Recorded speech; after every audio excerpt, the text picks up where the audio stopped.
High বন্ধুরা, আমি সৌম্যদীপ।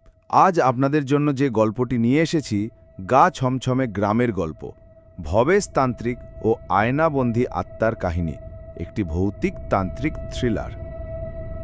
পূর্ব বর্ধমান জেলার ছোট্ট এক গ্রাম চাঁপাডাঙ্গা। গ্রামের এক কোণে জঙ্গলের ধারে পড়ে থাকা এক পুরনো ধ্বংসপ্রায় বাড়ি, লোকমুখে যেটাকে ডাকা হয় কালো বাড়ি।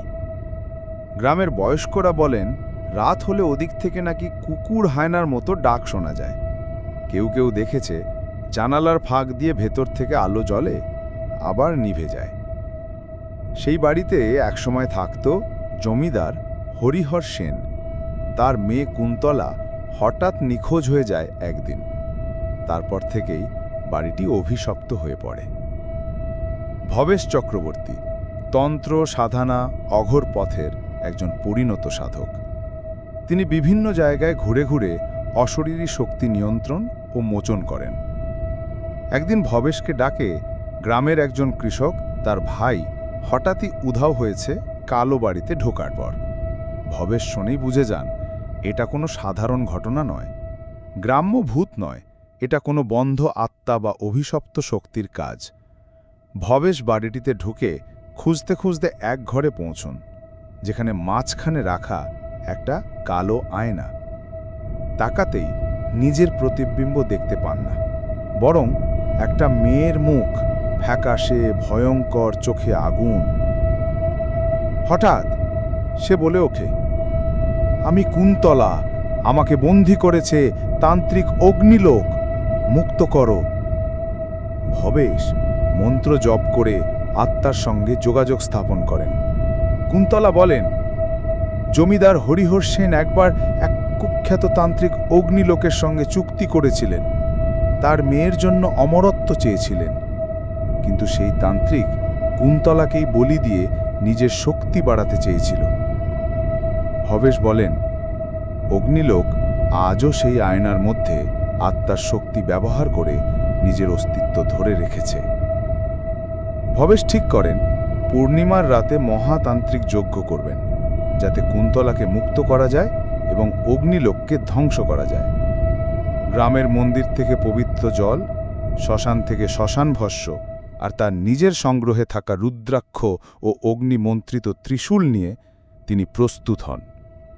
পুরো আয়নাটিকে রক্ষাবন্ধনে বেঁধে রাখেন যজ্ঞ পর্যন্ত। পূর্ণিমার রাতে গভীর নিশি ভবেশ শুরু করেন যজ্ঞ। মন্ত্র পড়া মাত্রেই আয়না কাঁপতে শুরু করে, হঠাৎই ফেটে যায় এবং কালো ধোঁয়ার সঙ্গে বেরিয়ে আসে অগ্নিলোক, আধা মানব আধা রাক্ষস রূপে। অগ্নিলোক বলে, আমি কুন্তলাকে ছাড়ব না, ও আমার শক্তির উৎস, আমি অমর হবই।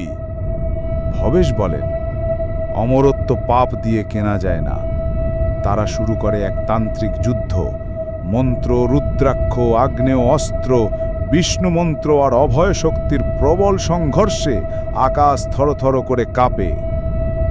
শেষে ভবেশ তান্ত্রিক নারায়ণ কবচ পাঠ করে অগ্নিলোককে আয়নার ভিতরেই ধ্বংস করে দেন। আয়না চূর্ণ হয়। কুন্তলার আত্মা বেরিয়ে এসে কেঁদে ওঠে, আপনি না এলে আমি চিরদিন বন্দী থাকতাম। সে ভবেশকে প্রণাম করে স্বর্গলোকের দিকে ধীরে ধীরে মিলিয়ে যায়। কালোবাড়ি আবার শান্ত। গ্রামবাসীরা আস্তে আস্তে বুঝতে পারে অভিশাপ কেটে গেছে। ভবেশ আয়নার টুকরো সংগ্রহ করে গঙ্গায় বিসর্জন দেন। চাঁপাডাঙ্গা ছেড়ে ভবেশ আবার পথে বেরিয়ে পড়েন। হঠাৎ শুনতে পান এক বৃদ্ধার ডাক, বাবা, আমাদের গ্রামে একটা গাছ আছে, যেখানে রাতে কারা গান গায়, কেউ নেই, তবুও বাজে ঘুঙুর।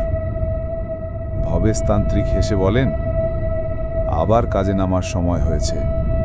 বন্ধুরা, এই ধরনের ছোট্ট গল্প শুনতে যদি ভালোবাসো, তাহলে চ্যানেলটিকে সাবস্ক্রাইব